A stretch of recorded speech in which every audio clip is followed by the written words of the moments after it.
النهاردة هنتكلم على كومبارس مشهورة كده طبعا بوزنها المفرط وملامحها الطفولية الجميلة وخفة دمها وكده ليها ظرافة كده، يعني ظريفة وجميلة ولذيذة. وإيه هي حكايتها؟ وإيه سبب إن هي كانت صورة تذكارية وهي بتمارس هوايتها في أحد الحفلات، تكون هي بداية حياتها الفنية وتكون هي نهاية حياتها الزوجية. وهي رفيعة هانم، السينما المصرية عالقة في أذهان الجمهور وليها حضور وطابع مميز بتخطف القلب والعين. دخلت الفيلم زي ما قلت لكم بسبب صورة في مجلة. طب ايه حكايتها؟ هقول لكم. السلام عليكم ورحمة الله وبركاته، حبايبي وعيلتي وناسي، عاملين ايه؟ اخباركم ايه؟ يا رب دايما تكونوا بخير وبصحة جيدة وبأسعد حال، واهم حاجة راحة البال والصحة والستر. حبايبي وعيلتي وناسي، اوعوا تنسوا تصلوا على الحبيب. اللهم صل وسلم وبارك على سيدنا محمد. استغفر الله العظيم واتوب اليك. جددوا ايمانكم بشهاده ان لا اله الا الله سيدنا محمدا رسول الله. اذكروا الله، الا بذكر الله تطمئن القلوب. اللهم ارحم اختي واخي، وارحم ابي وامي، وارحم جميع امتنا المسلمين والمسلمات والمؤمنين والمؤمنات، اللهم امين يا رب العالمين. اللهم اشفي كل مريض شفاء لا يغادر سقما ابدا. اللهم يا مغير الحال والاحوال غير حالنا الى احسن حال. حبايبي وعيلتي وناسي، متشكره قوي على التعليقات الحلوه المميزه، متشكره على حبايبي اللي جم ونوروني، متشكره على حبايبي اللي فضلوا مسندي بعد فضل ربنا. اتمنى عيلتي تكبر اكتر واكتر فضلا وليس امرا.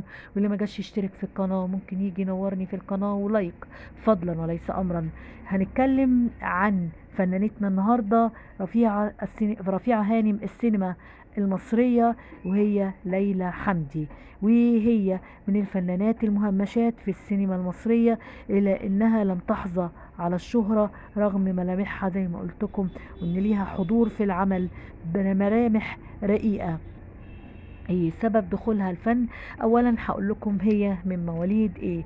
هي من مواليد محافظة سوهاج، اتولدت في 9/8/1929. هي اتوفت صغيرة، اتوفت في 30/6/1973، يعني كده 44 سنة. وهي على فكرة هي درست في مدرسة المعلمات بمحافظة سوهاج، لكن هي ما عملتش بمهنة التدريس ودخلت الايه الفن، وكانت بسبب بدنتها المفرطة. هقول لكم هي دخلت ازاي. اولا هي كانت يعني بتحضر مع احد صديقاتها في حفلة من الحفلات، وكانت بتمارس هوايتها وهي قراية الفنجان. فبصت لقت ان في حد التقط لها صورة تذكارية، فاحد المصورين قالته انت ليه بتاخد الصورة دي؟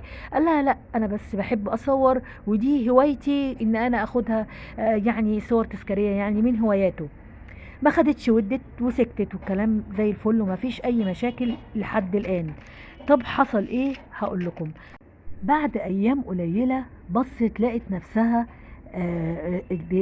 احدى المجلات المشهوره جدا بعتلها وعليها صورها وهي بتقرا الفنجان لاحد الناس المعزومين في الحفله. طبعا جوزها عرف، فهنا ابتدى جوزها لما عرف طبعا صار وغضب، وتم تطليقها. ولما انفصلت عن زوجها، هي دي كانت نهاية زواجها وبداية حياتها الفنية. وهي على فكرة زوجها كان تاجر، كان الأول بيشتغل ضابط واتخلى عن مهنته علشان يحافظ على مهنة العمودية اللي هي توارثها عن أجداده وعن والده، إن هو يكون عمدة. وهو كان عمدة في محافظة القليوبية، وأنجبت ابنها الوحيد عماد منه. هنا بقى بداية بقى شغلها كإيه، عملها السينمائي، وابتدت ان هي تنضم لفرقة الفنان الكبير اسماعيل ياسين وفرقة ساعة لقلبك. وهي ليها العديد من الاعمال، ومن ضمن اهم اعمالها كان زي ما قلت لكم، من اهم اعمالها وبداية عملها كان بين قلبين سنة 1953، كان بطولة الفنان الكبير كمال الشناوي وشادية. وهي شاركت في اكتر من 50 عمل سينمائي، وكانت ادوارها ومشاهدها بسيطة قليلة، وكانت زي زي ما انتم عارفين مهمشة، لكن كان ليها حضور طاغي وليها أسلوب كده جميل، يعني خطفت الأنظار. عايزة أقول لكم من أهم أعمالها بيت الطالبات، الستات ما يعرفوش يكذبوا، وفتافيت السكر، والمجانين في نعيم، ومطلوب زوجة فورا، شارع الحب، والأيدي العاملة. رغم ان هي بقول لكم كانت اعمالها ال50 عمل، وان هي كانت ادوارها بسيطة زي ما انتم عارفين، مشاهدها بسيطة، الا انها كانت شخصية كاريكاتيرية مهمة جدا ومشهورة جدا عند رسام كاريكاتيري مهم جدا. كان بيعمل سلسلة طبعا سلسلة من الرسوم الكاريكاتيرية، وكانت هي عنده، وده سبب تسميتها رفيعة هانم السينما المصرية. وبسبب ده كان نوع من انواع السخريه طبعا لوزنها الزائد وسمنتها المفرطه. وعايزه اقول لكم ان هي بسبب طبعا كانت بداية دخولها ايوه وزنها زايد، لكن طبعا زاد وزنها زيادة عن اللزوم جدا بشكل مفرط، فابتدت المخرجين والمنتجين يعزفوا عن الاقبال عليها او يطلبوها، فقعدت في البيت. وطلعت في مجلة الأخبار سنة 1960 بتشتكي من قلة عملها وظروفها، وإن هي واخدة قراءة الفنان في قراءة الفنجان كنوع من أنواع الهواية، بس كانت بالنسبة لها آخر أيامها مصدر رزقها. فحصل إيه؟ إن هي السيد بدير طلبها للعمل في فيلم فتافيت السكر، لكن بعد الفيلم ده برضو لم تحظى بالاهتمام، وبرضو ما حدش جه وطلبها من المخرجين برضو، وفضلت مصدر رزقها هي قراءة الفنجان.